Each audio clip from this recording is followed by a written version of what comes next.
بسم اللہ الرحمن الرحیم۔ تمام تعریفیں اللہ کے لیے، درود اور سلام محمد اور آل محمد کے لیے، صلوات۔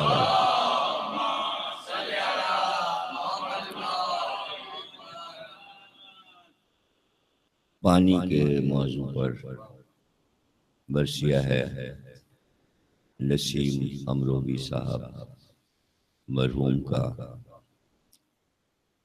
پانی موضوع ہے سائنس کا، فلسفے کا، تاریخ کا، حدیث، قرآن، شریعت اور دنیا کے ہر مذہب میں پانی کو مذہبی حیثیت حاصل ہے۔ پانی زندگی ہے، اور حضرت علی سے پوچھا گیا کہ پانی کا مزہ کیا ہے؟ آپ نے کہا زندگی کا مزہ۔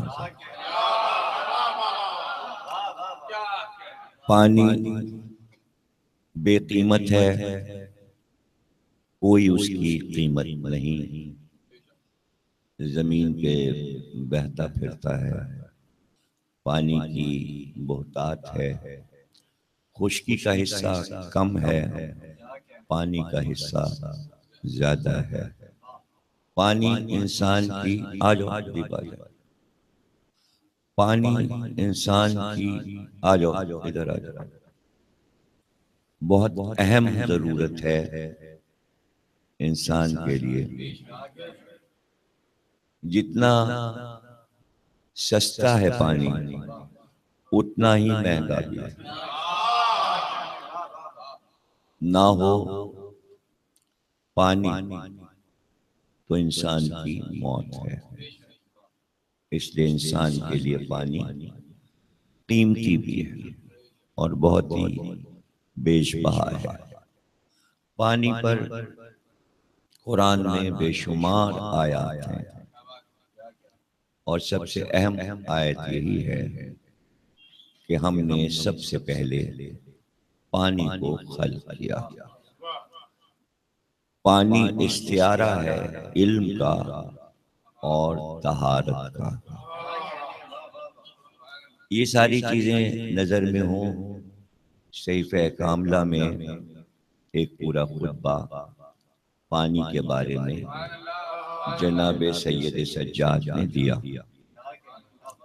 حدیث مفضل جو کہ امام صادق کے عظیم ترین لیکچر تھے وہ جمع کیے گئے، اس میں پانی بھی موضوع ہے، جیسے کہ دنیا کی تمام چیزوں کو موضوع بنایا گیا ہے۔ اہمیت تھی پانی کی، لیکن پانی کی اہمیت تاریخ میں بڑھ گئی اس وقت کہ جب واقعہ کربلا ہو گیا۔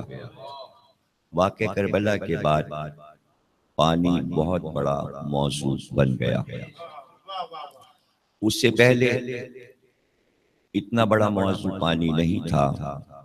کربلا کے بعد شاعری کا موضوع پانی بن گیا۔ کربلا کے واقعے سے پہلے ہمیں کوئی ایسی شاعری کا نمونہ نہیں ملتا کہ جس میں پانی کی بات کسی شاعر نے کی ہو یا کسی ادیب نے کی ہو۔ واقعہ کربلا کے بعد عربی، فارسی اور پھر اردو شعراء نے پانی کو موضوع بنایا، اور یہ بات اتنی بلند ہوئی، اتنی مشہور ہوئی کہ جب یہ جملے کہے جانے لگے کہ 3 دن حسین پیاسے رہے، 7 محرم سے عاشور تک، اور محاورتاً 3 دن کہا گیا اس لیے کہ دن گنے گئے، لیکن گنتی صحیح نہیں ہوئی۔ گنتی صحیح اس لیے نہیں ہوئی کہ غور نہیں کیا گیا کہ اگر 7 کو پانی بند ہوا تو 3 دن نہیں ہوتے ہیں، 7 سے 10 4 دن ہوتے ہیں، اس لیے کہ 7واں پہلا دن ہے، 8واں دوسرا دن ہے، اور 9واں تیسرا دن ہے، اور عاشور چوتھا دن ہے۔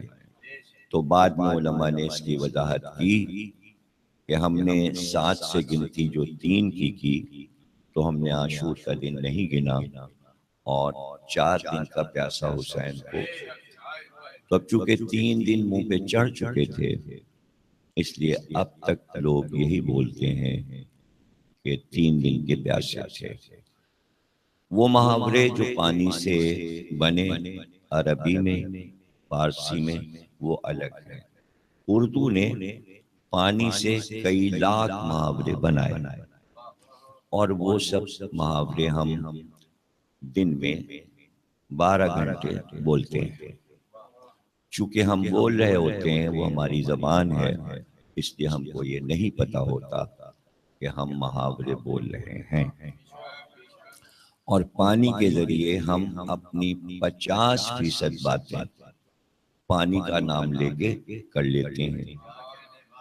پانی اگر کوئی اب کسی پر بند کر دے اور پانی نہ دے تو اب محاورہ ہے کہ جو پانی نہ دے اس کو کہتے ہیں کیا تو یزیدی ہے؟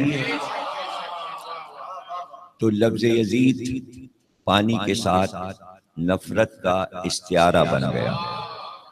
تو اب ہندو، مسلمان، شیعہ، سنی، جس کو پانی نہ ملے وہ کہتا ہے تو یزیدی ہے، پانی کو نہیں دے رہا۔ تو فرعونی نہیں، نمرودی نہیں، اس لیے کہ فرعون و نمرود اور شداد نے کسی پہ پانی نہیں بند کیا۔ یزید وہ پہلا شخص ہے دنیا میں کہ جس کا حکم ابن زیاد کے پاس آیا تھا کہ پانی بند کر دیا جائے، ان کا پانی بند کر دیا جائے۔ اور اس کی وجہ، اس کے پیچھے مسئلہ یہ تھا کہ چونکہ بنی امیہ کی حکومت تھی سن 61 ہجری میں، تو چونکہ ان کا ایک آدمی مدینے میں پیاسا مارا گیا تھا، تو ان کا کہنا یہ تھا کہ یہ ہم بدلہ لے رہے ہیں۔ ان کا پانی بند ہوا تھا، اس لیے ہم حسین کا پانی بند کر رہے ہیں۔ اب اس سے بڑی جہالت اور کیا ہو سکتی تھی کہ جن پر پانی مدینے میں بند ہوا تھا ان کا پانی علی نے کھولا تھا، اور حسن حسین پانی لے کر پلانے گئے تھے۔ تو اب یہ مسلمانوں کی جہالت کی کوئی دوا ہوتی تو لقمان بنا کے جاتے۔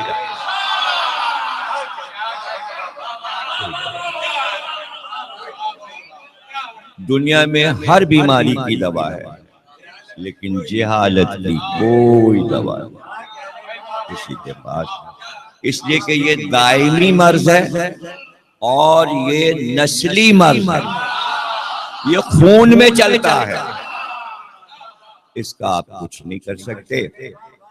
تو اب یہ جو ہماری فوج ہے اور ہماری پولیس ہے اور ہماری حکومت ہے، تو یہ اسی لیے پریشان ہیں یہ لوگ کہ پاکستان میں امن کیسے کیا جائے، ملک کو پرسکون کیسے رکھا جائے۔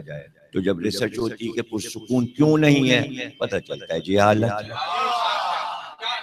اور جہالت کی دوا اگر ہوتی کسی ہاسپٹل کے پاس تو 71 برس میں ہو چکا ہوتا۔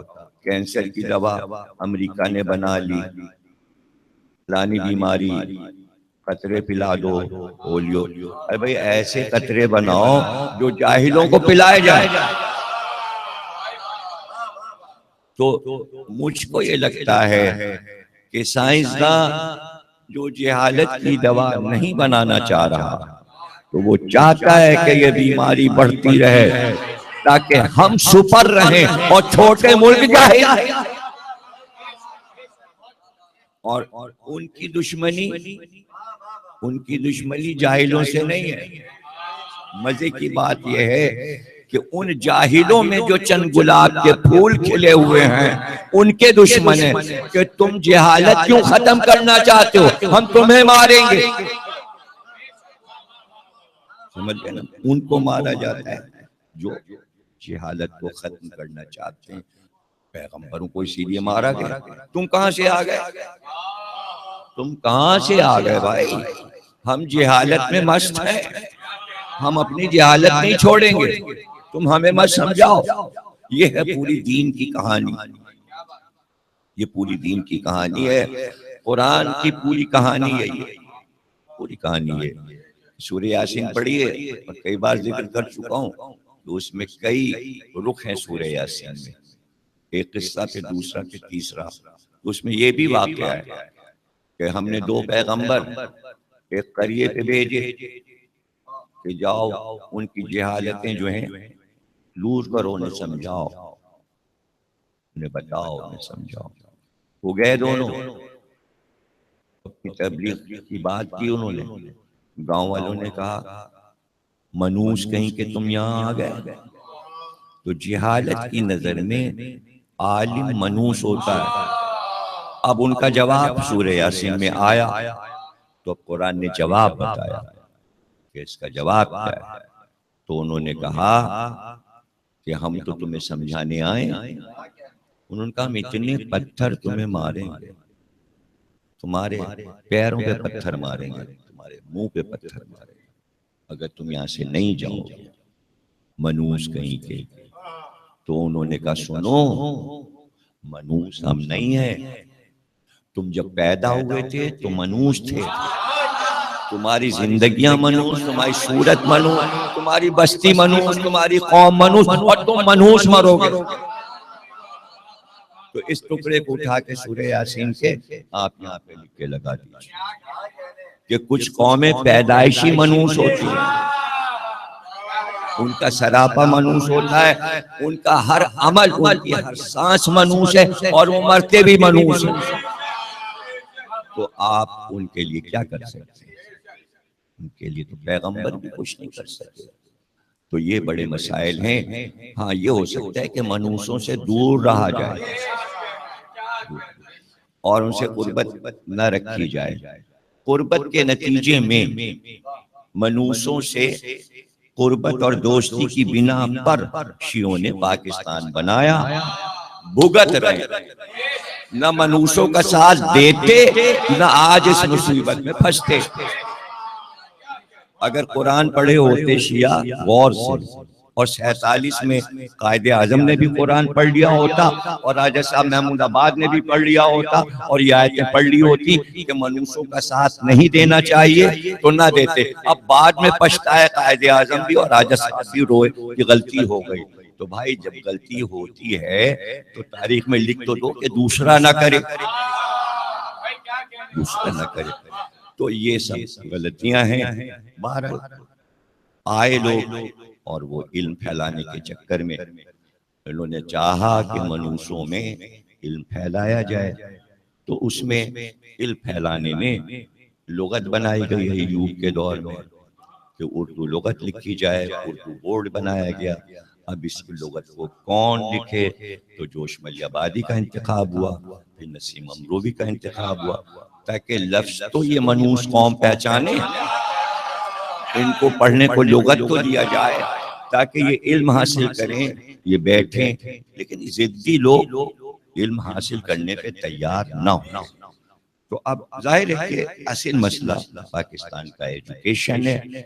اگر کر سکتے ہیں اپنے آپ کو مستقبل میں 50-100 سال چلانا ہے اگر پاکستان، تو یہ کرنا پڑے گا کہ جگہ جگہ تعلیم گاہیں قائم کریں، بھلے 5 آدمیوں پر ایک ٹیچر مقرر ہو، اور وہ محنت کر کے اس جاہل کو کسی طرح پاک کر دے۔ تو یہ بڑا کارنامہ ہوگا اگر حضور ان جاہلوں کو اس منزل پہ لائے کہ وہ نماز پڑھنے لگے، وہ روزہ رکھنے لگے، تو ہم بھی یہ کر سکتے ہیں، اس لیے کہ ہم آل رسول ہیں اور ہم کو وہ ترکیب پتہ ہے کہ رسول نے عربوں کی جاہلیت کیسے دور کی، ہمارے پاس اس کی ترکیب ہے۔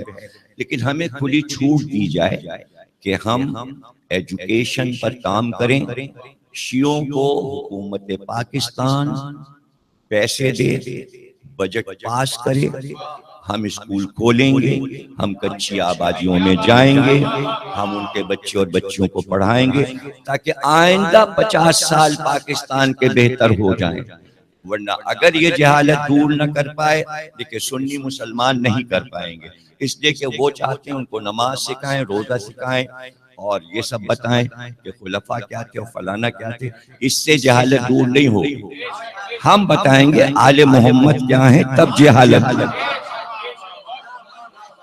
اور یہ کام ہمارے سپورٹ حکومت پاکستان کر رہی ہے۔ اسلام آباد ابھی تو خیر حکومت پھنسی ہوئی ہے اپنے رنگلے ریلیوں میں، اور وہ کہہ رہے ہیں ہم تو جائیں گے نہیں، ہم تو آگے بھی 5 سال رہیں گے۔ عمران کہہ رہے ہیں ہم تو اتار کے پھینک دیں گے فلانا۔ شہریار ادھر آ جاؤ، یہ جگہ یہاں پہ آ جاؤ، یہ کھمبا ذرا شہریار کو دے دو، جوان ہٹ جائے۔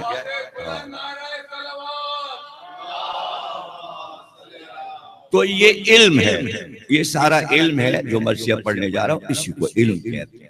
اگر ذہن اس طرف آ جائے تو ہم اس خلفشار سے ذہنوں کو بچا سکتے ہیں، علم کی طرف آ جائے۔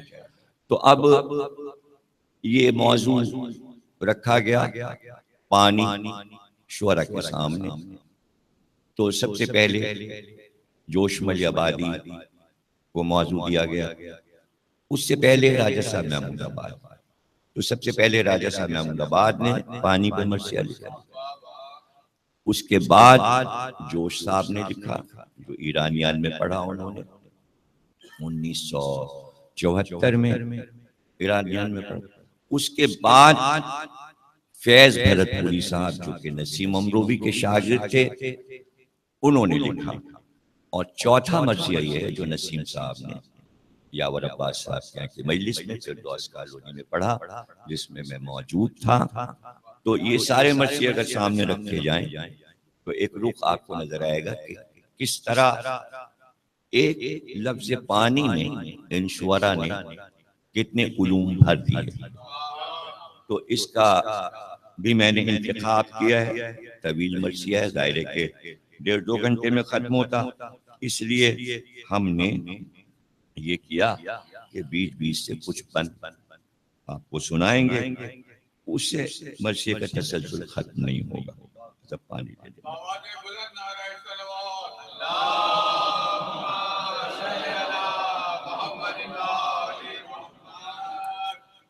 مرثیہ نسیم صاحب کا ہے، مجلس جو ہے وہ یہ سید امروی صاحب سے منسوب ہو گئی، ان کے سال ثواب کی ہو گئی ہے۔ اب ان کے بیٹے بیٹھے ہوئے سامنے سید امروی صاحب کے۔ سید امروی صاحب بہترین انسان تھے، کراچی کے چنے ہوئے انتخاب شاعر تھے، اور شخصیت ایسی تھی ان کی کہ جس کی اگر تعریف کی جائے تو بہت طویل لفظ ان کے لیے۔ یہ سمجھیے کہ نسیم صاحب کے اتنے وفادار تھے وہ کہ نسیم صاحب کی اولاد بھی ایسی خدمت نسیم صاحب کی نہیں کر سکی جیسی سید امروی، اور ہر وقت موجود رہتے تھے۔ نسیم صاحب کو اٹھنے نہیں دیتے تھے کسی کام کے لیے۔ سید صاحب کہ ہمیں بتائیے آپ کو کیا چاہیے، ہم اٹھا کے دے دیں۔ اب اتنی بڑی خدمت تو ظاہر ہے کہ کوئی 24 گھنٹے نہیں کر سکتا، لیکن سید صاحب نے کیا۔ اب میرے دوست وہ بنے سمجھیے 1967 میں، 67 میں، 67، تو کافی عرصہ ہوتا ہے، بچے تو پیدا نہیں ہوئے اس وقت، تو اس وقت میرے دوست بنے۔ اب جب میرے دوست بنے وہ تو انہوں نے یہ کیا کہ جناب ہماری مجلس جہاں ہو تو کہتے تھے میں آؤں گا آپ کو لینے اور میں لے کے چلوں گا۔ تو عشروں میں بھی یہ ہوتا تھا کہ وہ گاڑی لے کے آتے تھے، اور ڈگ روڈ پڑھنے جاؤں، ڈانڈی، کورنگی، اس زمانے میں سب جگہ پڑھاتے تھے جا کے، اب تو نہیں پڑھتے ہر جگہ۔ تو سید صاحب ساتھ آتے تھے اور وہ سلام ضرور پڑھتے تھے۔ 2 آدمی، عزت لکھنوی صاحب اور سید امروی صاحب ہماری مجلس میں ساتھ ہوتے تھے، اور ہم سے پہلے دونوں حضرات سلام پڑھتے تھے۔ بہت سی کتابیں چھپوائیں سید صاحب، چونکہ پبلشر بھی تھے شاعر کے ساتھ، تو وہ اور اتنی علمی معلومات ان کی تھی کہ کوئی پڑھا لکھا مجتہد بھی ان کے علم کا مقابلہ نہیں کر سکتا تھا جو علم ان کے پاس تھا۔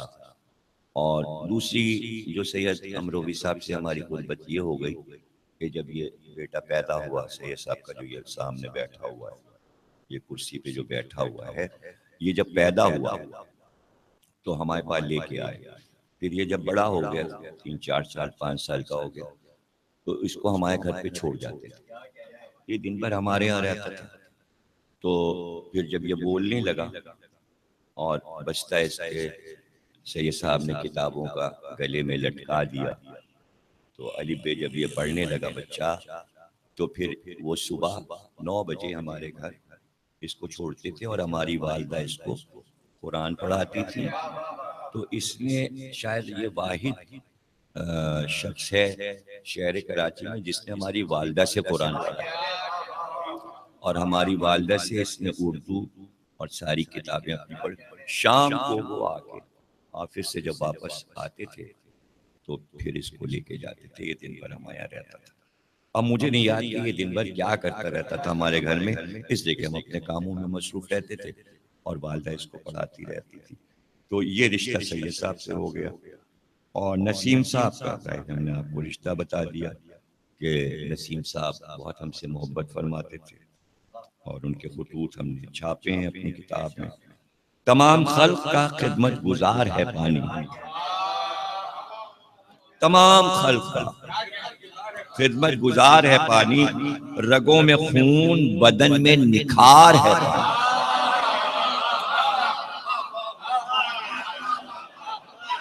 گلوں میں حسن چمن میں بہار ہے پانی، نمو کی بزم میں پروردگار ہے پانی۔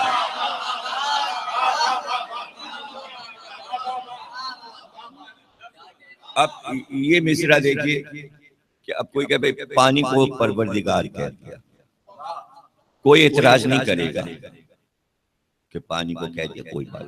یہاں اگر کہہ دے علی پروردگار تو بحث ہے۔ اب لفظ کیا رکھا پروردگار بنانے کے لیے، دلیل کیا رکھی؟ نمو۔ نمو کیا ہے؟ نمو کہتے ہیں کسی چیز کا ابھرنا، پیدا ہونا، نمودار ہونا۔ آپ نے بیج ڈالا اور پھر پانی ڈالا، صبح کو ایک چھوٹا سا اکھوا نمودار ہوا، اسے کہتے ہیں نمو۔ وہ نمو پانی کی وجہ سے ہوئی۔ تو پالنے والے، بڑھانے والے اور پیدا کرنے والے کو ہی تو خدا کہتے ہیں۔ تو پانی کھیتوں میں جو درخت پیدا کر رہا ہے یہ ان کا خالق ہے، یعنی پانی جو ہے درختوں کا خالق ہے، تو نمو کا پروردگار ہے، یعنی چیز کو نمودار کرنے کا خدا ہے۔ خدا بمانی ہے بڑا، جب خدا کا نام آئے تو بڑائی بیان ہوتی ہے، اس سے شرک نہیں ہوتا۔ علی کو رب کہنے سے شرک نہیں ہوتا۔ ابھی چیلم کے اشرے میں ہم یہ سب چیزیں پیش کریں گے کہ اہل بیت کو رب کہنے سے گناہ نہیں ہوتا، شرک نہیں ہوتا، بلکہ ماں باپ کو اللہ رب کہہ رہا ہے تو ماں باپ سے افضل ہیں اہل بیت۔ اور حدیث رسول یہ کہ میں اور علی دونوں اس قوم کے باپ ہیں، تو باپ پرورش کا ذمہ دار ہوتا ہے۔ یہاں پرورش رب سے متعلق، رب اسے کہتے ہیں جو کسی کو پالے، پرورش کرے۔ نمو کی بزم میں پروردگار ہے پانی، نگاہ خلق سے غائب جو ہے فضاؤں میں۔ فضا میں پانی ہے، وہی تو شبنم بن کے گرتا ہے نا، لیکن آپ کو نہیں نظر آتا کہ خلا میں پانی کہاں ہے، غائب ہے نا۔ نگاہ خلق سے غائب جو ہے فضاؤں میں، امام غیب کا بھرتا ہے دم ہواؤں میں۔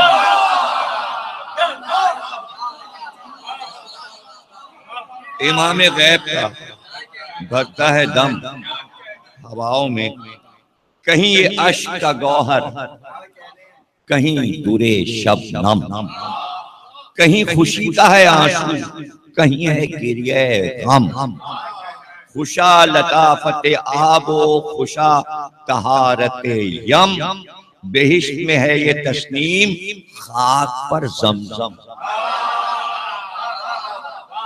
یہ پاک ساقی کوثر کے انتصاب سے ہے۔ پانی پاک کیسے ہوا؟ یہ پاک ساقی کوثر کے انتصاب سے ہے کہ جیسے خاک کی تطہیر بوتراب سے ہے۔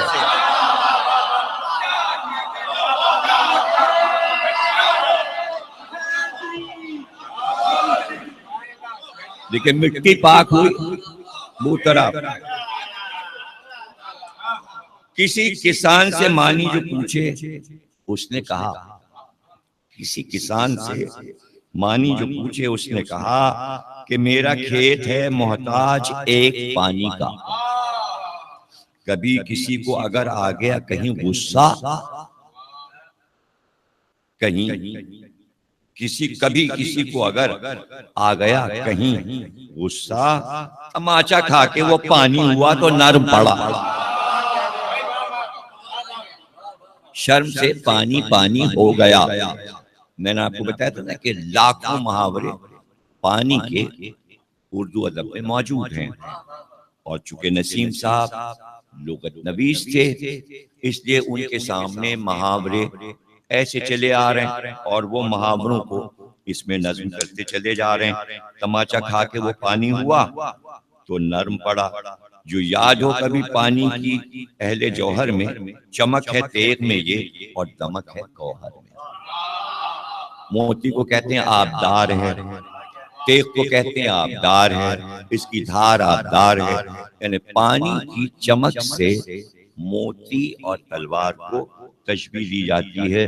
ہوئی جو کام میں مشکل کے بعد آسانی، یعنی کوئی کام آپ کو مشکل لگا اور بعد میں آسان ہو گیا، تو آپ یہاں پہ کیا محاورہ استعمال کریں گے؟ ہوئی جو کام ہے مشکل کے بعد آسانی، وہاں بھی اس کے سہارے چلی زباں دانی۔ ارے تم نے تو اس کام کو پانی کر دیا، یعنی آسان کر دیا۔ نہیں یہ جیسے کہ پیاسوں نے دل میں جب ٹھانی، تو جو بھی آئیں کڑی منزلیں ہوئیں پانی، کبھی ہے حوصلہ و عزم کے معنی میں، حوصلے کے لیے بھی پانی کا کہ جیسے مد مقابل ہے کتنے پانی میں، ارے وہ کتنے پانی میں دیکھ لیں گے، ان کو بھی دیکھ لیں گے کتنے پانی میں۔ آپ دیکھیں یہ محاورے کیسے مصروں میں ڈھل رہے، اور شروع سے آخر تک علمیت کے ساتھ، یعنی کہ جو میں نے آپ سے کہا نا کہ پانی فلسفے میں بھی ہے، شریعت میں بھی ہے، تو اس کا ذکر جب آئے گا تو میں اس کی تشریح کر دوں گا۔ شکوہ دجلہ و فرات ہے پانی، گلوں کی جان ہے شبنم کی ذات ہے پانی، میری زبان میں شہد و نبات ہے پانی، مذاق خضر میں آب حیات ہے، مذاق خضر میں آب حیات ہے پانی۔ یہ روح قافلہ ہے تشنگی کے خطروں میں، حیات بستی ہے اس کے لطیف قطروں میں۔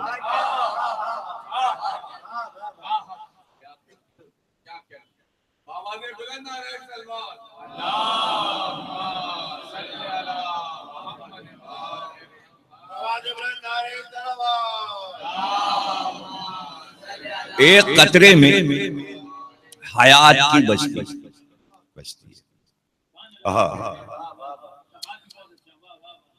عجیب سادہ مزاجی، عجیب فطرت ہے، نہ ذائقہ ہے کچھ اس میں، نہ بو نہ رنگت ہے،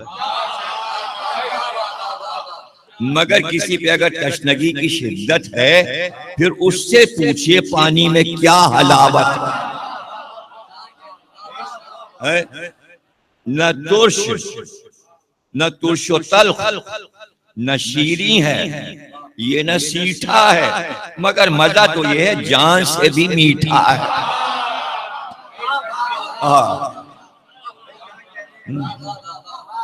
اب یہ ایک لفظوں کا ایک پورا سمجھئے کہ تشبیہات کے ساتھ یہ بند بڑا سجایا ہے نسیم صاحب نے پانی کی تعریف میں. شبک مفرح دل، دل کو فرح دینے والا. شبک یعنی سادہ، بالکل سادہ. شبک مفرح دل، جاں فروز، روح نواز، لطیف و خوش مزہ و خوشگوار و نرم و گداز، کبھی یہ خاک نشیں اور کبھی فلک پرواز. کبھی زمین پہ بہ رہا ہے اور اب بادل بن کے چھا گیا. فلک پرواز، چل رہے ہیں بادل. قدم قدم پہ دیکھیے دیکھے ہوئے نشیب و فراز. چڑھتا ہے اترتا ہے، چڑھتا ہے اترتا ہے. کسی کو کہتے ہیں نشیب فراز. کبھی نشیب نیچے کبھی اوپر، کبھی نیچے کبھی، کسی کو کہتے ہیں نشیب فراز. زمین سے اٹھ کے جو گردوں کی راہ لیتا ہے یہ ارتقاء کا زمانے کو درس دیتا ہے کہ زمین پہ پڑی ہوئی چیز آسمان پہ کیسے پہنچ جاتی ہے. انسان پانی سے سیکھے ترقی کرنا. یہ کائنات حقیقت میں ہے دخان و شرر. اسی دخان و شرر سے بنے ہیں شمس و قمر. دخان کہتے ہیں دھوئیں کو. زمین بھی پارے آتش تھی ابتدا میں مگر آگ کے گولے کی طرح زمین جل رہی تھی.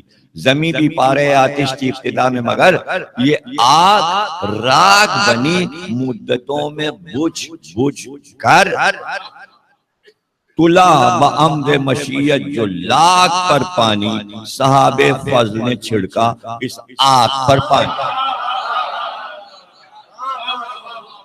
صحاب فضل نے چھڑکا اس آگ پر پانی. ہزاروں سال فضا میں رہا محیط صحاب. صحاب یعنی بادل. چھما چھمی سے ہوئی بارشیں زمین سے راب. ہزاروں برس پانی برستا رہا برستا رہا، رکا ہی نہیں. بادل چھا گئے اور پھر یعنی اس خلقت سے پہلے، آدم کے بننے سے پہلے اتنی بارشیں اللہ نے کرائیں بادلوں سے کہ ہزاروں برس دن بھر 24 گھنٹے برستا رہا برستا رہا برستا رہا برستا رہا. ابھی اتنا برسا کہ 7 سمندر بھر گئے اور اب تک ختم نہیں ہوئے. سمندر کا پانی تو ختم ہوتا نہیں، اتنا برسایا اللہ نے. جھما جھمی سے ہوئی بارشیں زمین سے راب. بجائے شعلہ بیتاب اب تھے وہ گرداب. پہلے تو آگ کے شعلے اٹھ رہے تھے اور اب پانی کے گرداب بننے لگے. پانی گھومنے لگا رقص کرنے لگا. نکل کے آگ اگلتے تھے جو درے نایاب. بفیض آب نوید گل و گلاب آئی. زمین خاک تھی پانی سے آب و تاب. زمین خاک تھی. کبھی مسیح کے نسخے میں موجے رحمت حق، کبھی مریض کی آنکھوں میں وجہ سد رمق. کبھی افق کی تراوٹ، کبھی ہے رنگ شفق. کبھی شراب، کبھی شیخ کی جبی کا عرق. شرما گئے شیخ صاحب، پسینہ شیخ صاحب کی جبی پہ عرق آ گیا. کبھی الس کے مشتوں کی روح مینا ہے، کبھی علی کا مہکتا ہوا پسینہ.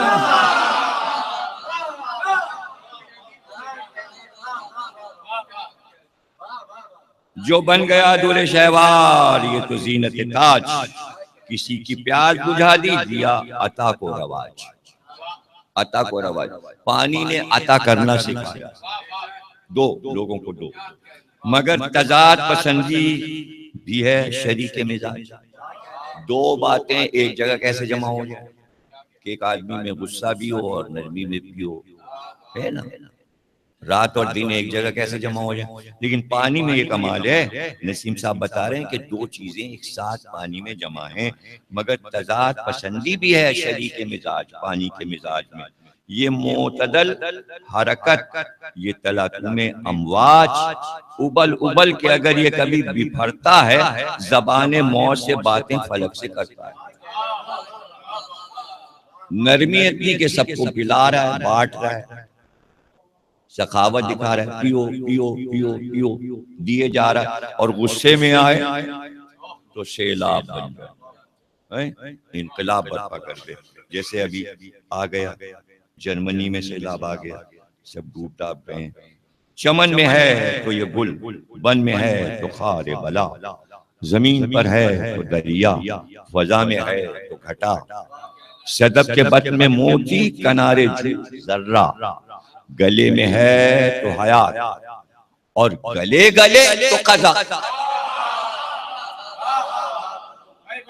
یہ محاورے سے پیدا ہے. گلے میں ہے تو حیات اور گلے گلے تو ڈوب جائے گا. لپک ہے آگ کی، سیلاب کی روانی ہے، اگر گرے تو ہے بجلی، اگر گرے تو ہے بجلی اور پھرے تو پانی.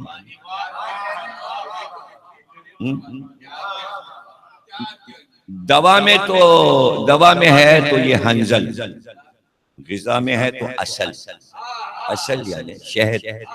جو باغ میں ہے تو لالا، جو رود میں لہروں میں تو کمل، جو کاہ میں ہے تو دلکش، جو راہ میں ہے تو خلل. اور پانی ہے جائیں ذرا سا پانی سڑک پہ اگلا ہے بھائی کیا ہو گیا، گاڑیاں رک رک کے چل رہی ہیں، ارے بھائی سارا ٹریفک جام ہو گیا، آگے کیسے جائے. پانی پانی خلل، جو راہ میں ہے تو خلل، جو نہر میں ہے تو شربت اور جو زہر میں تو اجل.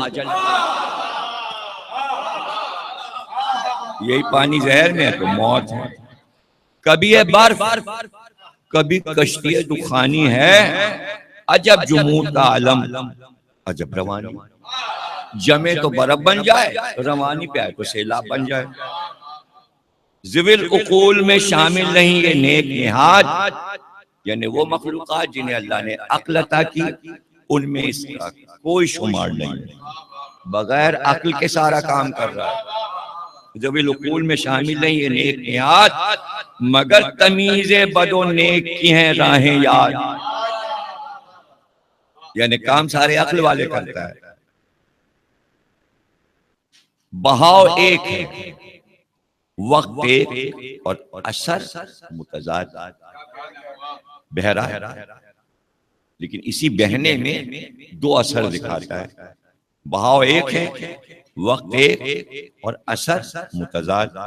برائے خیر ہے رحمت اور برائے شر جلاد. ایک ہی وقت میں رحمت بھی ہے اور جلاد بھی ہے. جو حق ہے پار تو باطل ہے غر، یا کہ نہیں. دیکھو جاوید آ رہے ہیں، ذرا جگہ دے دو، پانی دے دو.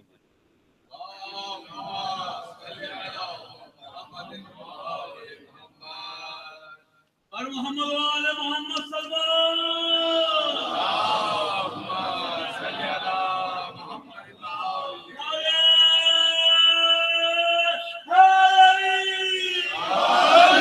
دیکھیے تضاد کو نسیم صاحب نے کیسے دکھایا. پانی میں تضاد، اور وہ ایک موقع پر دکھانا چاہ رہے ہیں اس کو کہ آدمی ایک ہی منظر میں دیکھ لے.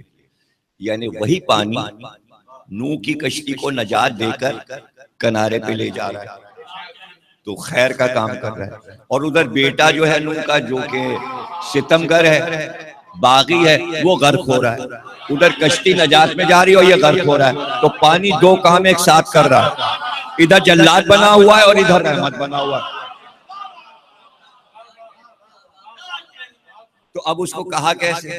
چونکہ اہم بات تھی اور طوفان نوح سے تشبیہ دینی تھی، اس لیے کسی کو مخاطب کیا ہے، کسی کو گواہ بنایا اس بات کا کہ پانی ایک ہی وقت میں رحمت بھی ہے اور جلاد بھی ہے. برائے خیر ہے رحمت، برائے شر جلاد.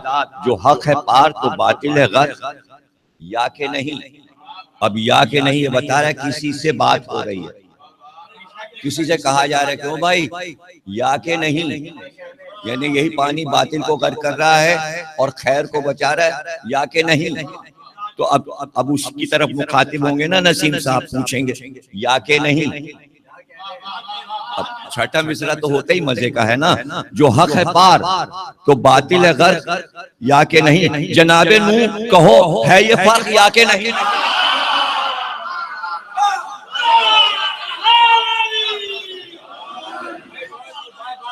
جناب نوح کہو ہے یہ فرق یا کہ نہیں؟ یہ دونوں سین تو نون میں دیکھے تھے نا کہ کشتی ان کی بچ رہی اور بیٹا غرق ہو رہا ہے۔ سمائے سب کی رگ و پے میں اور جدا بھی رہے، فراز سر بھی چڑھے اور زیر پا بھی رہے۔ پانی سر پہ بھی رکھا جاتا ہے اور پیروں کے نیچے بھی پانی، لوگ پانی میں چلتے ہیں۔ عجیب بات ہے، یہاں بھی پانی اور وہاں بھی پانی، فراز سر بھی چڑھے اور زیر پا بھی رہے، رفیق شاہ بنے مونی سے گدا بھی رہے، فقیر کیاں بھی جاتا ہے بادشاہ کیاں بھی جاتا ہے، بہا بہا بھی پھرے اور بے بہا بھی رہے۔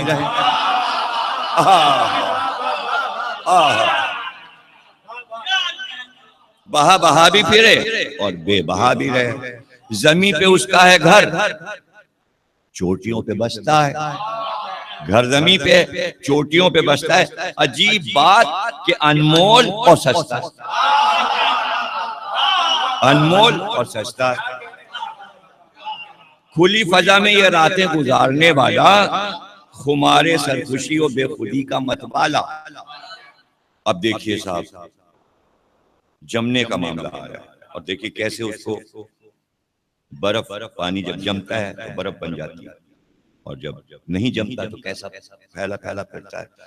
تو خمار سرخوشی و بے خودی کا متوالا جو انجماد کے نقطے پر آئے تو ژالہ، اولے، اولے کو فارسی میں ژالہ کہتے ہیں، یہ سے زے کے بعد یہ ہے، تین نقطے، ژالہ جو پھیل جائے تو کوہرے کی گود کا پالا۔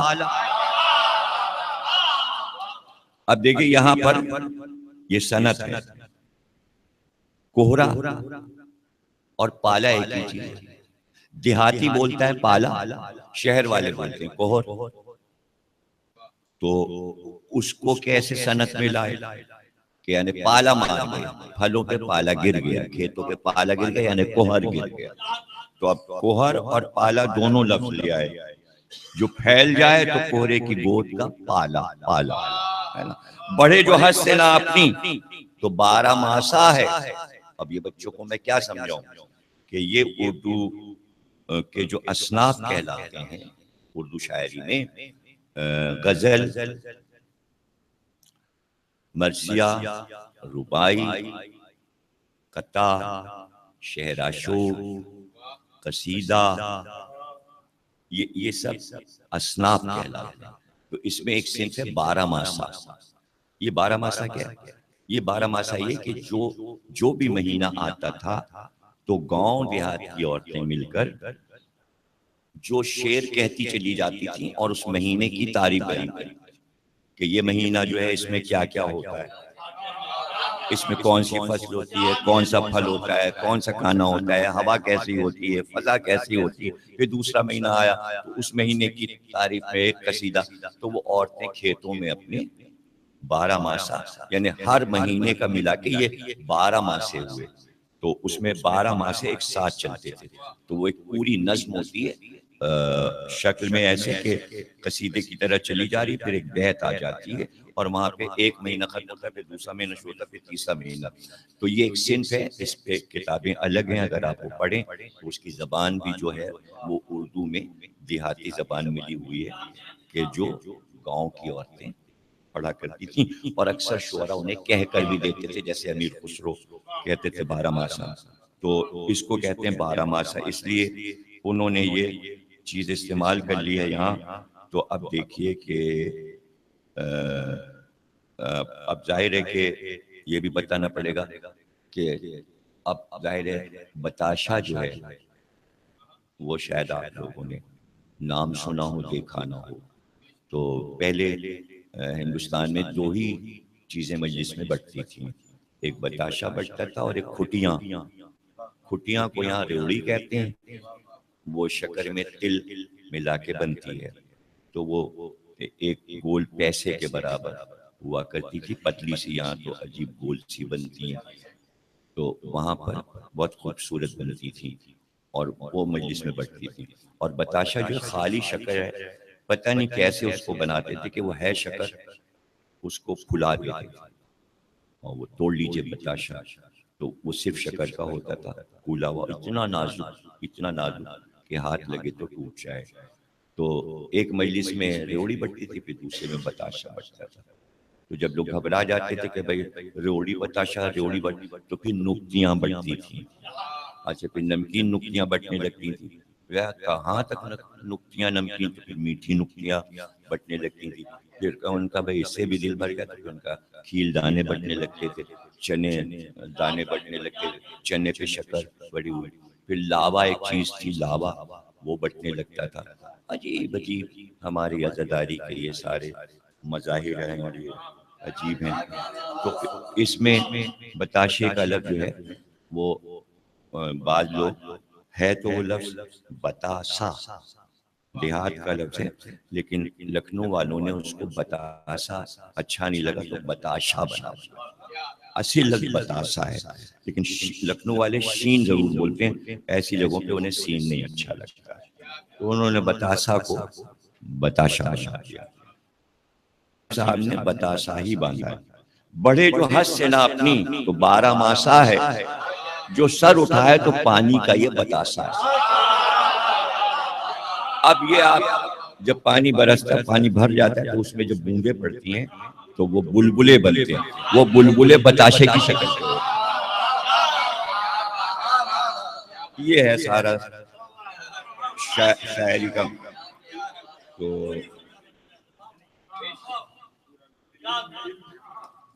اب بھائی اچھل رہا ہے کہیں اور چھلک رہا ہے کہیں، جام میں چھلکتا ہے اور دریا میں اچھلتا ہے۔ ابل رہا ہے کہیں، ابلنے کو پانی چڑھا لیجئے، دیکھیے کیسا ابلتا ہے۔ ابل رہا ہے کہیں اور بھٹک رہا ہے کہیں۔ اور جب گٹر پھٹیں گے تو اس کا کوئی راستہ تھوڑی ہے، ابھی پانی کی لائن پھٹ گئی، دریا کا تو راستہ بنا ہے، اس کو پتا ہے کہ ہمیں کہاں سے کہاں جانا ہے۔ نہیں سمجھ رہے ہیں بھائی، ہمالیہ پہاڑ سے دریا نکلے، اس کو پتا ہے ہمیں گنگا جمنا کہاں تک الہ آباد تک جانا، چلا جا رہا راستہ ہے نا۔ اور یہ ایک دم سے گٹر لائن پھٹ گئی، اب وہ پریشان میں کدھر جاؤں، جگہ تو اسے بنانا ہے۔ تو ٹی وی پہ دیکھیے کہاں سے گر رہا ہے اور یوں آ رہا، انہوں نے کہا لائن پھٹ گئی ہے، اور لوگ بیان دے رہے صاحب آج 8 دن ہو گئے، ایک تو پانی نہیں اور سارا پانی بھی بہا جا رہا ہے اور رونا پیٹنا مچا ہوا ہے، اور دیکھیں گاڑیاں پھنسی ہوئی ہیں اور کیا ہے۔ تو اب اس کو تو راستہ تو بھٹک گیا نا، وہ کہاں جائے، راستہ تو اس کا بنانا پڑے گا نا۔ جب آپ نے نالیاں بنائی ہیں کہ اس میں جانا ہے، جب آپ نے ٹوٹ پھوٹ کر لی تو اس کا راستہ بدل گیا، تو اب تو وہ غلط راستہ بنائے گا نا، ہے نا، سمجھ رہے ہیں نا آپ۔ تو اسی چیز کو نسیم صاحب کہہ رہے ہیں، ابل رہا ہے کہیں اور بھٹک رہا ہے کہیں، چمک رہا ہے کہیں اور چھلک رہا ہے کہیں، ہے سر بلند کہیں سر پٹک رہا ہے کہیں۔ اب یہ سمندر کی لہروں کو دیکھیں کیسے آ کے سائے سے ٹکراتی، بیٹھ کے دیکھیں منظر دیکھتے ہیں لوگ سمندر میں۔ نہیں پسند رونق اسے زمانے کی، اگر زمانہ غرور کرے تو پانی اس کے غرور کو توڑتا ہے۔ نہیں پسند رونق اسے زمانے کی، تلاش کرتا ہے راہیں زمین پہ آنے کی۔ دیکھیے انتخاب پر بھی آپ دیکھ رہے ہیں نا کہ اگر پورا مرثیہ پڑھوں تو، نہ پوچھے کہ رسا ہے کہاں کہاں پانی، کہیں نہا ہے نظر سے کہیں عیاں پانی، جہاں جہاں یہ جہاں ہے، جہاں جہاں یہ جہاں ہے، وہاں وہاں پانی، جہاں جہاں یہ جہاں ہے وہاں وہاں پانی، وہاں حیات معطل نہیں جہاں پانی۔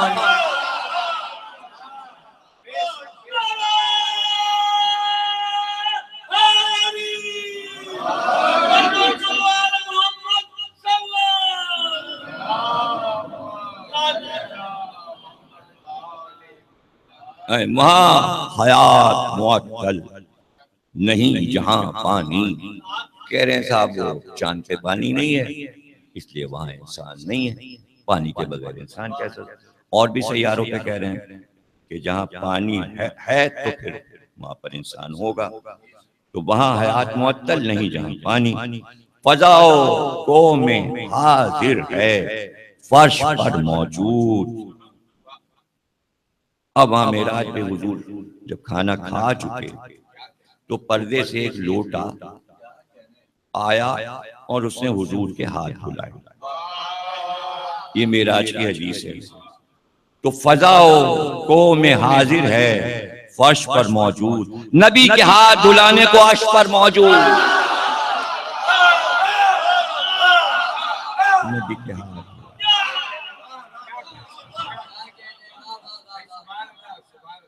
کبھی عمارت گردوں جناب ہے پانی، کبھی خرابی دارالخراب ہے پانی، کبھی یہ برق کبھی آب و تاب ہے پانی. جو اعتدال نہ ہو ایک عذاب ہے پانی. کسی کی آنکھ کا پانی ذرا جو ڈھل جائے، ہے کسی کی آنکھ کا پانی ذرا جو ڈھل جائے، نظام عصمت و اخلاق ہی بدل جائے. ارے اس کی تو آنکھ کا پانی مر گیا ہے.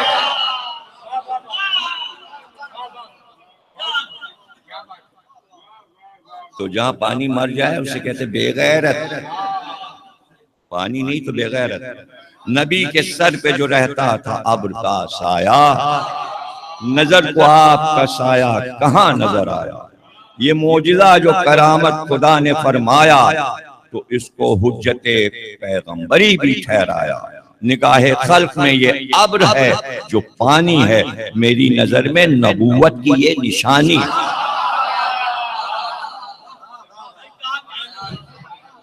جو موج میں ہے تو گویا چنا ہوا جامہ، آستین چنی.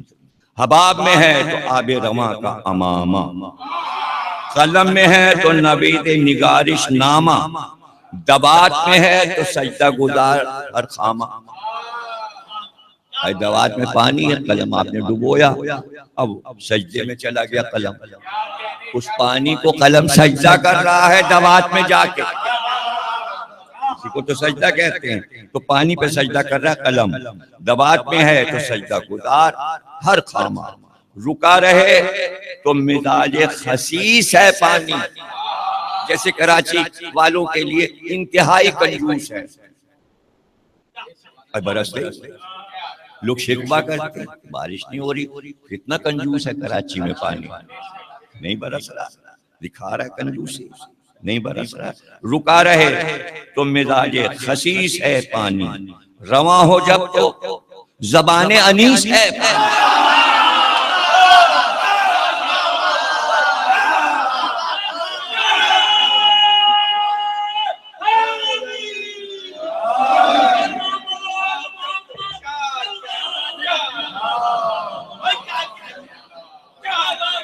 رکا رہے تو مزاج خسیس ہے پانی، رواں ہو جب تو زبان انیس.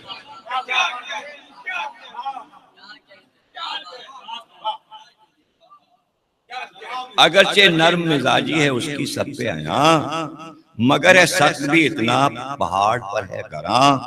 ابل ابل کے کبھی ہو جو یہ رواں و دماں، ہوا ہو گرد تو آندھی کے ہوش ہوں پراں.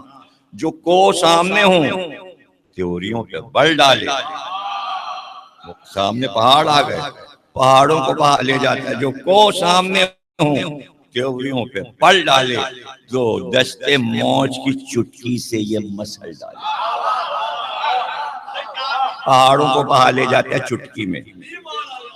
جو آ کے غیر کوئی اس کی بزم میں ہو دخیل، اس کا غیر کوئی اس کی بزم میں آ جائے. جو آ کے غیر کوئی اس کی بزم میں ہو دخیل، ابل پڑے یہ بغیظ و غضب بصورت نیل. نہیں سمجھا؟ بہ رہا تھا، فرعون بیچ میں آ گیا تو اس کی بزم میں فرعون آ کے دخیل ہو گیا نا. فرعون نیل میں آ گیا نجس. اب پانی کو غصہ نہیں آئے گا، تو کہاں سے آ گیا؟ ہماری روانی روک رہا ہے. نہیں سمجھے؟ مزے ہی نہیں لے رہے ہیں آپ. جو آ کے غیر کوئی اس کی بزم میں ہو دخیل، ابل پڑے یہ بغیظ و غضب بصورت نیل، تھپیڑے مار کے کر دے ڈبو ڈبو کے ذلیل،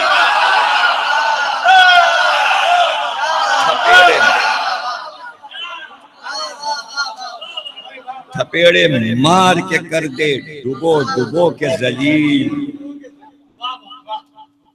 ایسا غصہ غیر آ جائے تو دے تھپیڑے مارے، اور سر پہ تھپکیاں مار مار کے ڈبو دے۔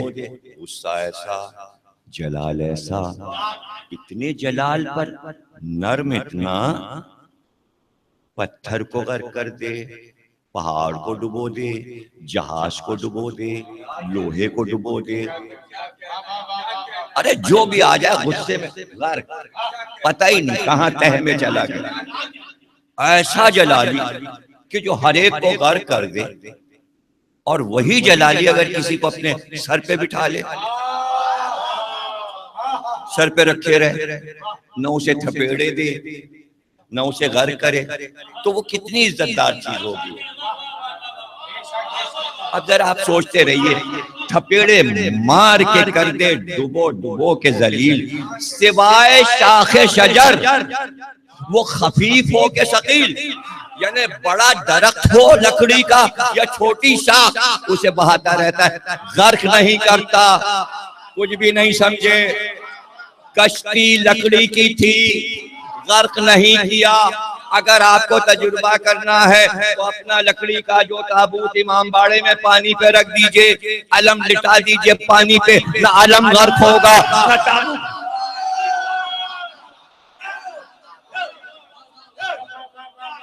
تازیے کو پانی پہ رکھ دیجئے، ایسے لیے اپنے سر پہ چلا جائے، تابوت پانی پہ رکھ دیجئے، اپنے سر پہ اٹھائے چلا جا رہا ہے، علم کو رکھ دیجئے چلا جا رہا ہے، علم چلا جا رہا ہے، جانے کہاں سے چلا آ رہا ہے علم بہتا ہوا۔ دریا نہیں، سمندر جس میں چھوٹی سی چیز خطرناک صورت اختیار کر لے، اس میں علم بہتا چلا آ رہا، بہتا چلا آ رہا، بہتا چلا آ رہا۔ اب وہ آ گیا دریا کے کنارے۔ اب خواب دیکھا صوفی نے جو رہتے دریا کے کنارے سمندر کے، بھائی یہ علم ہے، یہ کربلا سے بھجوایا گیا ہے، بصرے سے بہتا ہوا کراچی آیا ہے، اس کو اٹھاؤ نکالو اور اس کو ایسی جگہ نصب کرو جہاں یہ نصب ہوگا تو وہ مرکز بنے گا کراچی کی عزاداری کا، اور پھر اس کو ہر سال سجاتے بناتے رہنا۔ وہ لے آیا، اس کی کٹیا جو تھی وہ کھارا در کا جہاں بڑا امام باڑا بنا ہے وہاں اس کی جھوپڑی مالا کے اس نے لگا دیا، وہ اب تک لگا ہوا ہے، ہر سال وہ بلی بدلی جاتی ہے، اس پہ پھریرا بدلا جاتا ہے۔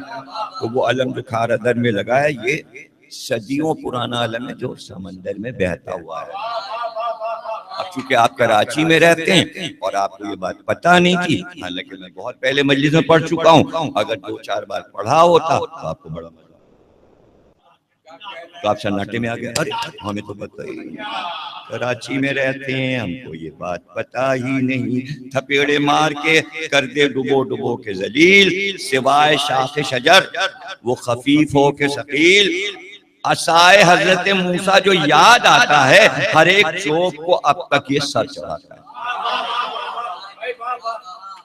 اب پھولوں کے نام آ گئے صاحب، سب میں پانی ہے، گلاب، نسترن، یاسمین، موسری، گل انار، مدن بان، رات کی رانی، سب پھولوں کے نام ہے، سدا بہار، گل آفتاب، داؤدی، گڑہل، کمل، گل عباس، جعفری، خیری، چمن چمن جو یہ کھل کھل کے رنگ لائے ہیں، یہ رنگ رنگ کے پانی نے گل کھلائے۔ اب دیکھیں کہاں ہتھیاروں کے نام آ گئے، کمان، تیر، سروہی، سنان، بھال، خدن، چھری، کٹار، فلاخن، فلاخن سمجھتے ہیں آپ، غلیل جو حضرت داؤد چلاتے تھے، غلیل، اس میں کنکر باندھا جو چھوڑا ربڑ وہ گیا، اس کو کہتے ہیں فلاخن۔ عربی میں چھری، کٹار، فلاخون، عصا، تمنچا، سنگ، کمن، گرز، شکنجا، بنوٹ، بانگ، تفنگ، حسام شعلہ مزاج، آبدار، سائقہ رنگ، برس پڑیں تو نہ ٹوٹے، گدھار پانی کی سپر ہے رحمت پروردگار پانی۔ خلیج، نہر، ندی، جوئے بار، جھیل، کنواں، غرض جہاں یہ مکی ہوں، جہاں ہو اس کا مکان، اٹھا کے ٹھوس قدم جب بھی کوئی آئے وہاں، یہ اس کو دل میں بٹھا لے، نہ تباہ پر ہو گراں، ملے جو ظرف کا حلقہ، اچھال دے اس کو، بہا بہا کے کنارے پہ ڈال دے اس کو۔ جو پھینک دے کوئی اس کو بذلت و خواری، وہ غم میں ہو تو کرے پھر یہ اس کی غم خواری۔ ہر ایک کافر و مسلم سے ہے رواداری، نبی و آل نبی کا یہ فیض ہے جاری، جناب فاطمہ زہرا کا مہر ہے پانی، جو ان سے بغض رکھے اس کو زہر ہے۔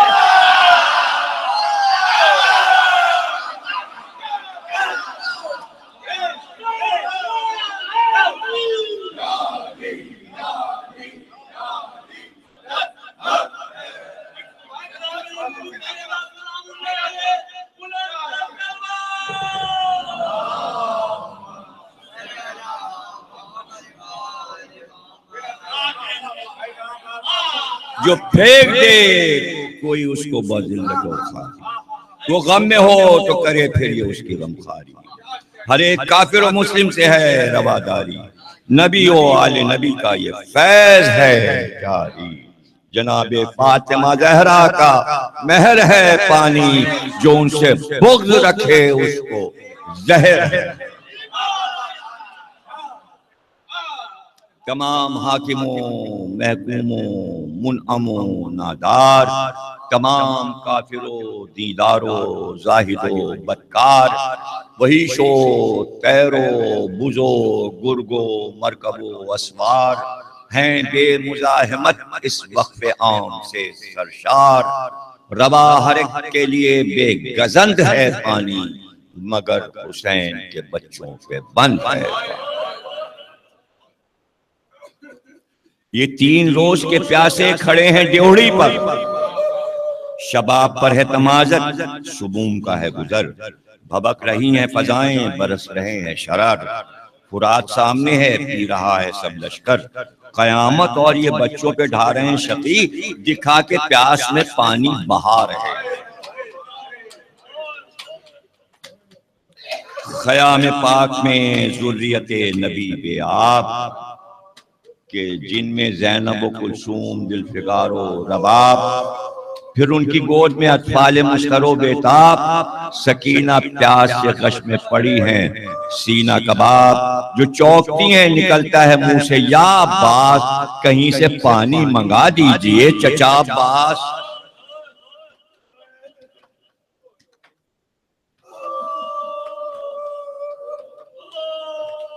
یہ ایک بل جناب سید سجاد کے لیے لکھا ہے ایک خیمہ عصمت میں بے کس و مظلوم، وہ ایک جوان جو بیمار و مضطر و مغموم، ولی و زاہد و سجاد و عابد و معصوم، مریض تب سے جلے اور ہو آپ سے محروم، وفور کرب میں غص سے جو آنکھ کھلتی ہے، زبان خشک کے کانٹوں میں پیاس کھلتی ہے۔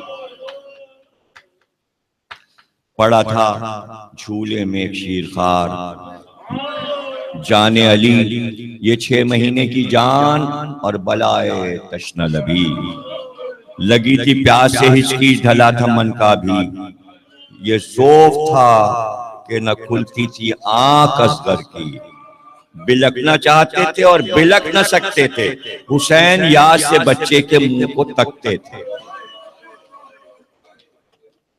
دوہم کی صبح کو یہ تشنگی کا عالم تھا، زباں تھی ایٹھی ہوئی خوش خاردار گلا، جو بات کرتے تھے لگتا تھا منہ میں نشتر سا، رجس کا وقت جو آیا بہا دیے دریا، بڑھے جو سیل کی صورت اٹھا کے سینوں کو، ڈبو دیا عرق شرم میں لعینوں کو، پھر اس کے بعد یہ منظر بھی فوج نے دیکھا کہ ایک جری در خیمہ سے سوئے نہر چلا، علم تھا دوش مبارک پہ ہاتھ میں نیزہ، لیے تھا مشک بھی جیسے کسی کا ہے سبقہ، مزاحمت سے نپٹتا ہوا لڑائی میں، سفیر تشنہ لبا تھا رکا ترائی میں، پسینہ پونچھ کے انگڑائی لی جو زیغم نے، جو رہ گئے تھے وہ پہرے بھی نہر سے بھاگے، اتر کے زین سے پہنے جری نے دستانے۔ کیا عجیب روایت نظم کر دی ہے کہ عباس نے پہلے نہر میں جانے سے پہلے دستانے پہنے، وجہ بتائی اتر کے زین سے پہنے جری نے دستانے، کہ مشک بھرنے میں پانی نہ مس ہو ہاتھوں سے، وفا کا پا جو کروٹ نہ اس گھڑی لیتا، فرات قبضے میں تھی چاہتا تو پی لیتا، جری نے مشک بھری اور تشنکام پھرا، پلٹ کے فوج نے نرغا کیا بمکر و دغا، ہوئے وہ ہاتھ قلم مشک پر بھی تیر لگا، علم کے ساتھ یہ پانی گرا وہ شیر گرا، ہوا نثار علم پر شہ مدینہ کے، لہو سبیل بنا نام پر سکینہ کے، اب ایک جوان تھا پیاسا جو بحر جنگ چلا، بھگا کے فوج جو اظہار تشنگی کا کیا، زباں چسانے کو اپنی بڑھے امام خدا، ملا دہن سے دہن منہ پسر نے پیٹ لیا، کہا کہ ہائے یہ کلفت یہ امتحان حسین ہے، چوب خوش سے بھی خشک تر زبان، یہ کہہ کے رن میں دوبارہ گئے جہاد کیا، سینہ جو کھائی تو صغرا بہن کو یاد کیا، مرادوں والے نے اماں کو نامراد کیا، پدر سے عرضی رو کر بے اعتماد کیا، نہ شکل دیکھے گا نہ چیز جامع کوثر کی، حضور پیاس نہ جب تک بجھے گی اصغر کی، یہ کہتے کہتے پسینے جو موت کے آئے، پسر نے توڑ کے دم باپ پر ستم ڈھائے، جنازہ لے کے چلے شاہ بال بکھرائے، جماں کو لے کے گئے شیر خار کو لائے، خدا کی راہ میں ایثار کی جو ٹھانی ہے، وہ لاش اٹھا چکے یہ لاش اب اٹھانی ہے، سپاہ شام کو صورت دکھا کے بچے کی، کہا کہ وہ بھی سنیں جو کہ ہوں شقی سے شقی، یہ 6 مہینے کا گلو یہ جان ننی سی، ہمارے ساتھ ہے پامال جورے تشنہ لبی، یزیدیوں یہ گلے تر بہت نراسا ہے، قصور کچھ نہیں اور 3 دن کا پیاسا ہے، یہ سن کے سب نے جو دیکھا نظر اٹھا کے ادھر، شقی بھی رو دیے دل تھام تھام کر اکثر، کمان اتنے میں کڑکی بپا ہوا محشر، گلے پہ تیر لگا مسکرا دیے اصغر، حسین بولے میں ضبط کے فدا بیٹا، تمہاری پیاس بجھی حلق تر ہوا بیٹا، قبا پہ خون جو ٹپکا ہوئی یہ حیرانی، کہاں سے دھوئیں اسے پینے کو نہیں پانی، اور اس میں سب سے زیادہ تھی یہ پریشانی، کسے مدد کو پکارے بطول کا جانی، نہ لشکر نہ سپاہ نہ کثرت الناس نہ قاسم نہ علی اکبر نہ عباس، کوئی رفیق نہ ہمدم نہ مونس و یاور، فقط صغیر کا لاشا تھا اور داغ جگر، علی کی تیغ سے بولے امام جن و بشر، بس اب سنبھل کے بناتے ہیں تربت اصغر، یہ کہہ کے بارے بلائے کثیر کھینچ لیا، پسر کے حلق سے صابر نے تیر کھینچ لیا، غضب کی جا ہے کہ یہ کلفتیں اٹھائے حسین، علی کی تیغ سے خود ایک لہد بنائے حسین، اتارے قبر میں بیٹے کو باپ ہائے حسین، بجز رزن پہ قضا کس نہ لب پہ لائے حسین، نہ تھا چھڑکنے کو پانی پسر کی تربت پر، چڑھائے آنسوؤں کے پھول ننھی سی تربت پر، خیال آپ جو تھا یاد آ گئے بھائی، نگاہ یاس ترائی سے جا کے ٹکرائی، زمین لرز گئی غازی کی لاش تھرائی، تڑپ کے غیرت انسانیت یہ چلائی، ارے فرات کے کم ظرف و بدگوہر پانی، ارے فرات کے کم ظرف و بدگوہر پانی، نہ مل سکا علی اصغر کو ڈوب مر پانی، ایک سورہ فاتحہ آپ حضرات نسیم امروی صاحب کے لیے، سورہ الحمد 3 بار سورہ قل هو اللہ، اور ایک سورہ فاتحہ مرحوم سید امروی صاحب۔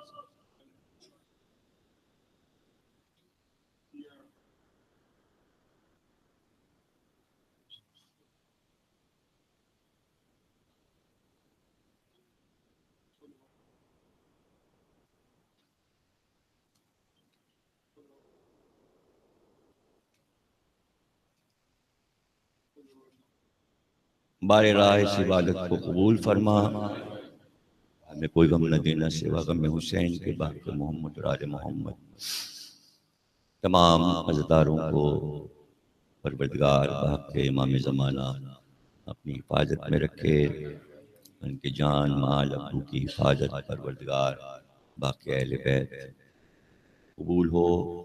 جو ہم میں مر گئے ان کو اعلیٰ علین میں بلند مرتبہ عطا فرما، جو مرحوم ہوئے ان کو اعلیٰ علین میں بلند مقام عطا فرما، اور خصوصاً جو شہداء آج دفن ہوئے اور کل شہید ہوئے ان سب کے لیے آپ حضرات رحمت فرما کر ایک بار پھر سورہ فاتحہ ان شہداء کے نام جو بے دردی سے کل شہید کیے گئے، اللہ ان کے مرتبوں کو بلند فرمائے۔ اور ایسا سانیہ ہے کہ ایک گھر کے کئی بھائی، تو پروردگار تو ہی ہے ان کے رشتہ داروں کو صبر عطا کرنے والا۔ بشد کے جناب علی اکبر، صدقے کے جناب عباس، اللہ ان کے گھر والوں کو، خواتین کو صبر عظیم عطا فرمائے۔ بحق محمد اور آل محمد پروردگار امام زمانہ کا ظہور فرما، تاجل فرما۔